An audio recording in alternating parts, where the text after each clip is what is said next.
Buenas tardes, tenemos el gusto y el privilegio de que mi amigo Abraham Bagdadi Estrella nos tome la llamada hoy. Abraham es un tipo que es un personaje político fundamental en la vida, en la vida de Campeche, en la vida pública de Campeche. Y Abraham ha sido por mucho tiempo un hombre de la izquierda. Él militó durante muchos años en el Partido Comunista y ha sido el líder del PRD, y hoy mucha gente lo considera algo así como la figura paterna, válgame la expresión, del perredismo campechano, porque Abraham nunca ha dejado de militar en la izquierda. Abraham, ¿cómo estás? Buenas tardes. Buenas tardes, Paco. Pues, Un gusto saludarte. pues Abraham, fíjate que estamos viendo cosas que cambian, digo, no solamente en el país, sino que digo, la pandemia nos está poniendo también a prueba en muchos otros temas, ¿no? Y hoy, aparte de platicar contigo el retroceso político formal que tenemos en el México de hoy, pues también platicaremos un poquito de los cambios que implica el nuevo formato del informe que vimos en Campeche. Pero empecemos por el principio y hablemos del país para dedicarnos luego al Estado. Demasiados años, Abraham, tratando de eliminar a un país que toda la vida fue autoritario, con un gobierno impositivo, con un gobierno que se negaba a aceptar que el ciudadano tenía voz y voto, y después de tantos años regresamos a lo mismo. ¿Cuál es tu visión del tema? Sí, fíjate, es increíble cómo la historia es dialéctica, ¿no? Ahí hay un asunto en donde la izquierda eh, tiene un gran acierto.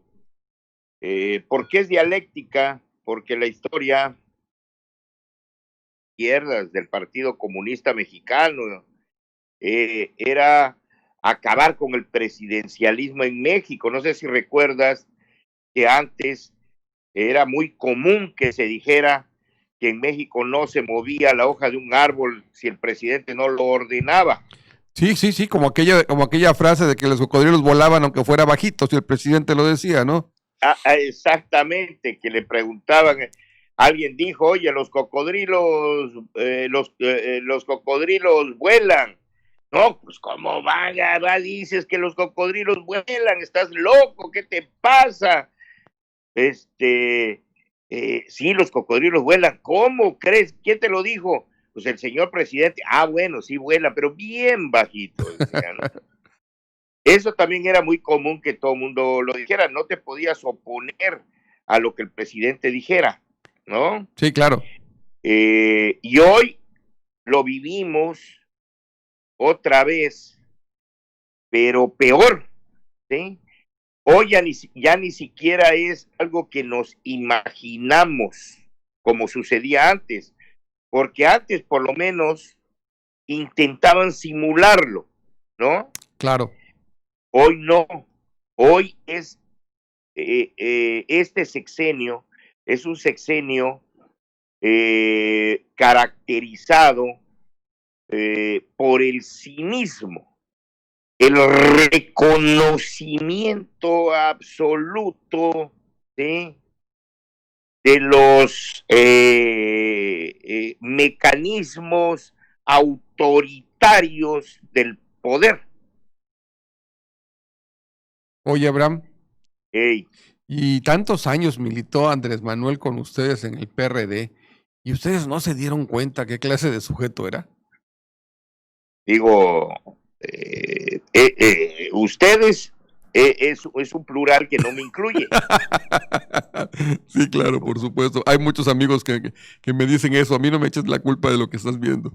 Yo siempre me opuse a Andrés. Cuando él fue candidato a presidente del PRD, él vino a Campeche a hablar conmigo. Hasta recuerdo, vino en un vagoneta color verde. Ajá. Y vino especialmente a hablar conmigo. Y Andrés era mi amigo, nos llevábamos bien, ¿sí? Nos hacíamos favores incluso. Este, Él vino a Campeche a hablar conmigo y pedirme que yo lo apoye. Pero yo conociéndolo y sabiendo cómo era, no podía apoyarlo. Pero lo estaba pensando porque era mi amigo. Claro, Y, no, y me fui con él a Champotón, y nos paramos a comer en Las Brisas, en Champotón. me acuerdo perfecto, sí. Y yo tengo un compromiso con Amalia, ella habló primero conmigo, pero tú eres mi amigo, lo estoy analizando, pero déjame pensarlo. Y me contestó, así como él es, igualito, yo lo conozco perfecto. No, no, no, no, no, a ver, a mí no me gustan que anden robaleando. Así me Wow. dijo. No me gusta que anden robaleando, no me gustan los robaleos. ¿Sí? ¿Estás conmigo o no? ¿O estás conmigo o no? Entonces me ganó el coraje, pues antes era yo una persona terriblemente emocional, ahora lo sigo siendo, pero trato de controlarme. Claro, Y entonces le dije, bueno, Andrés, entonces, si no te gustan los robaleos, entonces no te voy a apoyar. Punto. claro, así de sencillo. Y desde eso hasta el día de hoy se convirtió en mi enemigo. Yo no me imaginaba que iba a ser presidente de la República. Claro, óyeme, y creo que eso, que esa diferencia con él la vivimos en el 97 cuando él postula a Laida Sansores como candidata del PRD al gobierno en Campeche. Él no la postula. Ok, Bueno, él era el el presidente, presidente del partido, sí. pero quien invita a Laida Sansores soy yo. Es decir, nosotros, el que quería ser candidato en Campeche era Guillermo del Río. Me acuerdo perfecto, sí. Guillermo del Río era senador de la República. Era el primer senador que se ganaba por la vía de la primera minoría. Me acuerdo, sí. Era la primera vez que se elegían senadores por esa Por esa vía de vía, la claro. primera minoría. Sí, claro. Y el PRD ganó 7 senadores por esa vía en el país. Uno de ellos fue Guillermo del Río. Sí, Y le ganamos al PAN, a Yolanda Valladares, precisamente. sí, me acuerdo también. Todo eso lo tengo muy vívido en la memoria. Era la época Ok. en la que acusaban Y, a Jorge Salomón de narcotraficante, que Guillermo del Río utilizaba recortes de periódicos para presentar denuncias. Me acuerdo bueno, perfectamente del tema. eso. Sí, Y Guillermo del Río compite contra Laida Sansores, que fue la candidata del PRI. para el Senado, sí, efectivamente. Para el Senado. Laida, el PRI gana, pero nosotros sacamos 50,000 votos históricos. Nunca, nunca en toda la historia de Campeche, un partido ajeno al PRI había sacado 50,000 votos en Campeche, porque no sé si recuerdas, pero en ese entonces la gubernatura del estado se ganaba con 100,000. Sí, me acuerdo perfecto, sí. Bueno, entonces fue un parteaguas electoral ese tema. Y Guillermo entra porque el PRD fue el segundo partido que quedó en segundo lugar y entonces él entra como senador de primera minoría. Pasa el tiempo, 3 años, y se elige gobernador. Y Laida se opone al IVA en el Senado. Me acuerdo, sí, ¿Ok? claro. El presidente era Cedillo. Y el presidente decía que a Laida Sansores le había dado todo lo que ella le había pedido y que él solamente le había pedido un favor, que no votara en contra, que se abstuviera si quisiera, pero que no votara en contra, y le entregan ahí toda una serie de beneficios que, bueno, en otro momento comentaremos, ¿no? Exactamente. Bueno, ahí también te habla de la lealtad de la persona. Claro, Y efectivamente, si el presidente te pedía un favor, imagínate cómo te podías oponer. Eso hace que Laida gane muchísimos puntos en el país, ¿no? Claro. Se hace Gana notoria. puntos, pero al momento que vota en contra del IVA, quema sus naves en el PRI, porque Cedillo ya no la podía ver. Y aunque el papá quiso intervenir ante el presidente con toda la autoridad moral, que en ese entonces, moral entre comillas, que todavía tenía dentro del PRI, el papá no pudo evitar que Laida quemara sus naves. Entonces, nosotros viendo eso, aprovechamos la oportunidad y fuimos a su encuentro y la invitamos. Y yo recuerdo ese encuentro fue en San Lorenzo, pactamos con sus secretarios todo y el encuentro se dio en San Lorenzo. Ahí llegaron las camionetas, la casa, y hablamos con Laida y la invitamos a que viniera y le dijimos, esta oportunidad, el PRD la segunda fuerza en Campeche, y ella quería irse al PAN. Pero finalmente ese mismo día, en esa plática, acepta venir al PRD. Ahí no tiene ninguna intervención Andrés Manuel todavía. Nada, Andrés Manuel no tenía ni idea de lo que nosotros estábamos haciendo. Ok. Y entonces la invitamos y ella acepta venir al PRD. Yo le pregunto, Laida, ¿nosotros podemos informar que tú ya aceptaste venir al PRD y ser candidata al gobierno? Y ella dice, sí, ya ustedes infórmenselo a su dirección nacional si gusta, mijito, yo ya tomé la decisión. Yo soy una gente más cercana a la izquierda, yo no sé, bueno, ya sabes. Sí, ¿no? sí, el choro perpetuo. El chorito. Entonces, yo en lo personal le hablo a Amalia García, porque con Andrés ya no tenía yo ninguna relación política, porque Andrés es un tipo absolutamente rencoroso, como te habrás podido dar cuenta. Sí, como nos estamos dando cuenta ahorita. Exactamente. Un tipo rencoroso en serio, y usa el poder para aniquilar a sus adversarios, y no importa que tú hayas sido su adversario hace 30 años. ¿Sí? Ahí lo ves, ahí ves a Carlos Ahumada. Para él, eres su adversario de hoy, aunque lo haya sido hace 30 años. Claro. Entonces, es un tipo excesivamente rencoroso y peligroso. Entonces, a menos que, sí, hay dos cosas para que Andrés no te reconozca como adversario. Eso es importante que lo digamos. Cuando Andrés no te trata como adversario,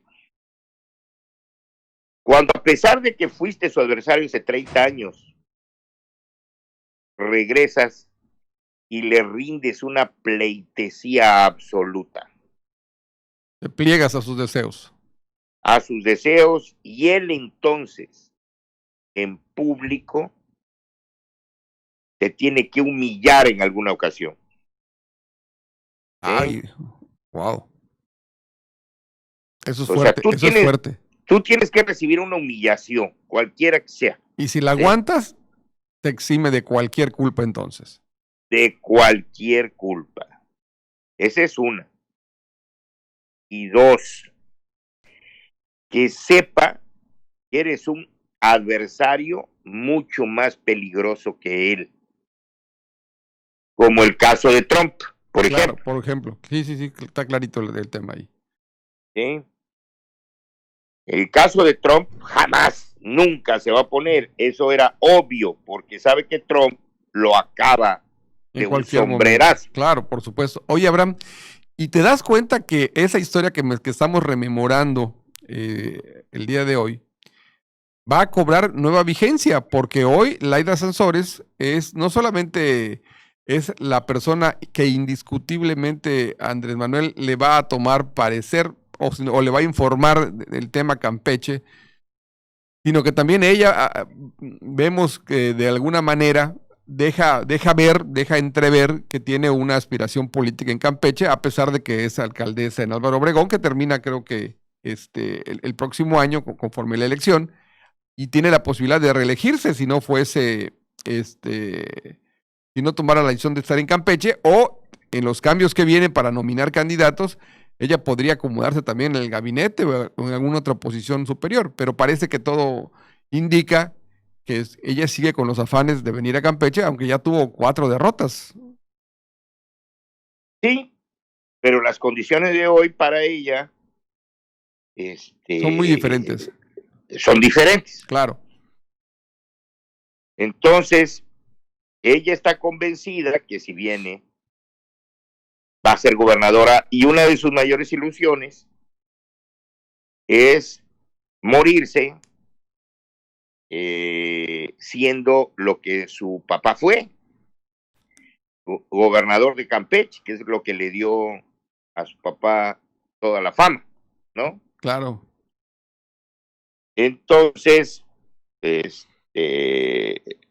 por cierto, no era tu pariente, porque también le decían el negro, ¿no? No teníamos nada que ver. De hecho, mi familia tuvo una mala experiencia en el gobierno de Sansores Pérez y tuvimos que irnos a radicar a la Ciudad de México, porque mi madre, valga el paréntesis, la despojan de su casa. Desaparecen las escrituras de la casa, desaparecen del registro público la propiedad de la casa de mi madre, y como ya no tenía cómo acreditar la propiedad de la vivienda, la sacan de la casa, le meten una demanda por allanamiento, y así nos fuerzan a que nos vayamos a la Ciudad de México, donde yo estudio primaria, secundaria, preparatoria y todo lo demás, ¿no? Esa es la breve historia, Abraham. Por eso, bueno, yo creo que se van a repetir historias como la que vivimos nosotros en Campeche, si la señora Sansores llega a ser gobernadora. Bueno, pues si así le quitaron a Lorenzo a los Valladares. A los dueños, ¿no? Sí. Y de manera prácticamente idéntica a lo que acabas de relatar. Es decir, Sansores dijo, a mí me gusta este terreno, y llamó al dueño y le dijo, ¿sabes qué? Este terreno me gusta, y adiós. Y le quitó el terreno, ¿sí? Claro. Sin mayor explicación, ¿sí? Bueno, pues este tipo de cosas que son el exceso del autoritarismo, ¿sí? El abuso mezquino del poder, ¿sí? Lo estamos viviendo hoy, ¿sí? Es superlativo. Sí, superlativo.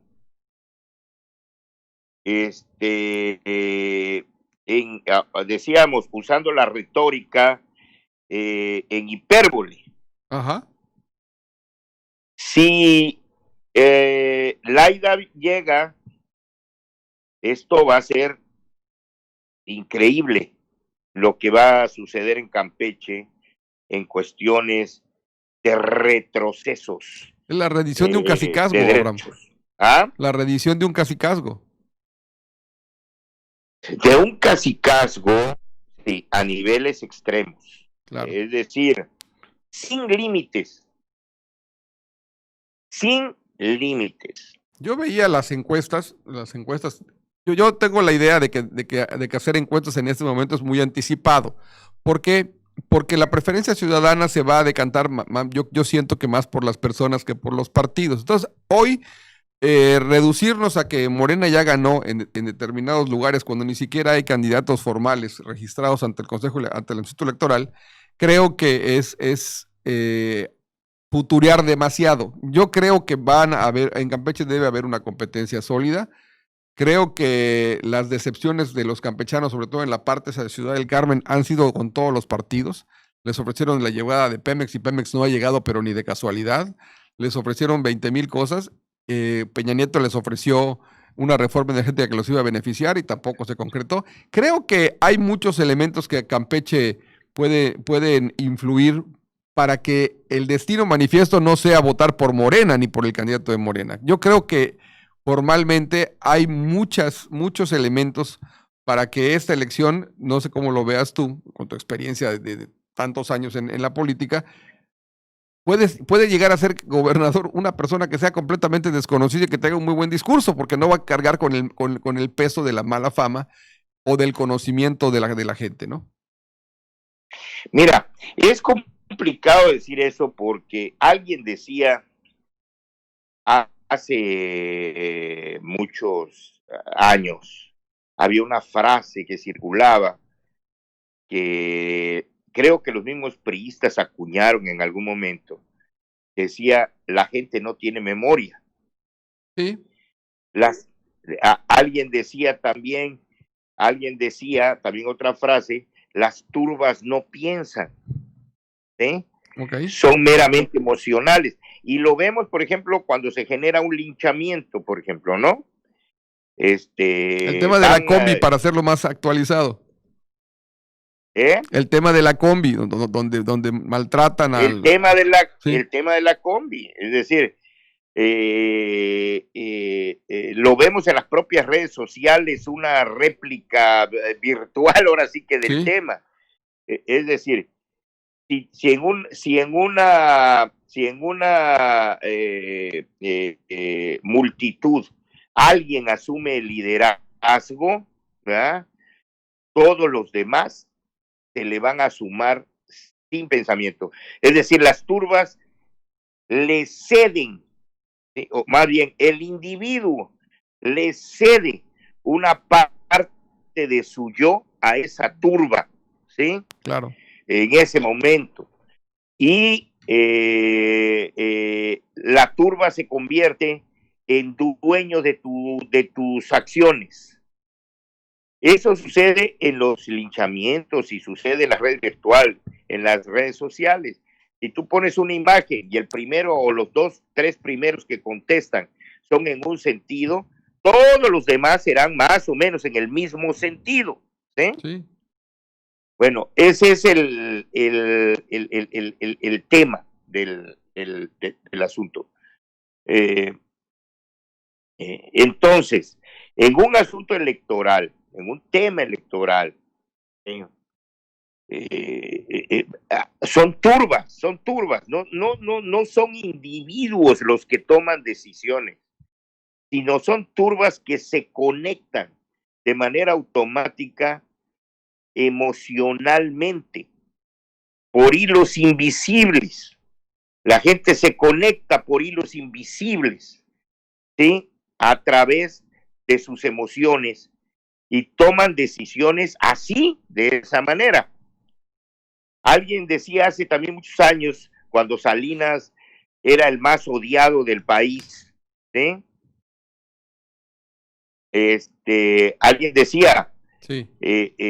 Si Salinas se vuelve a postular de presidente, ¿sí? Vuelve a ganar. Vuelve a ganar. Sobre todo al final de su sexenio, que era tan popular, ¿no?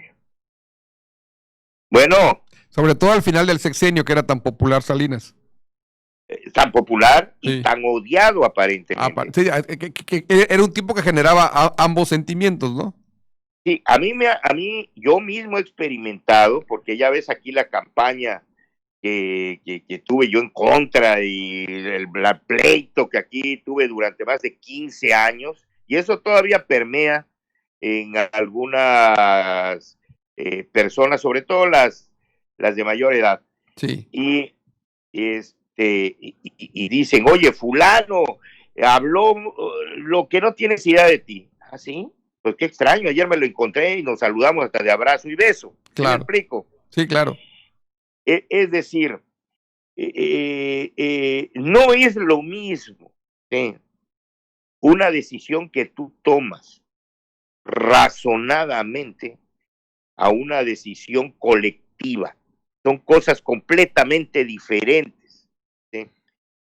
Entonces, yo por eso digo, la gente sabe lo que hizo Carlos Azores Pérez en Campeche, sabe que fue un cacique, sabe que le quitó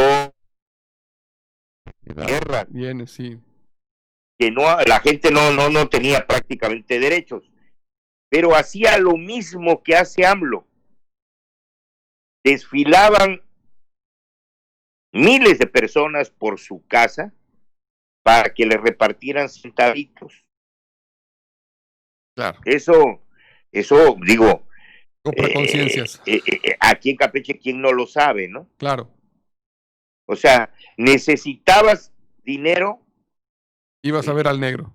Ibas a ver al negro. Y hacías colas.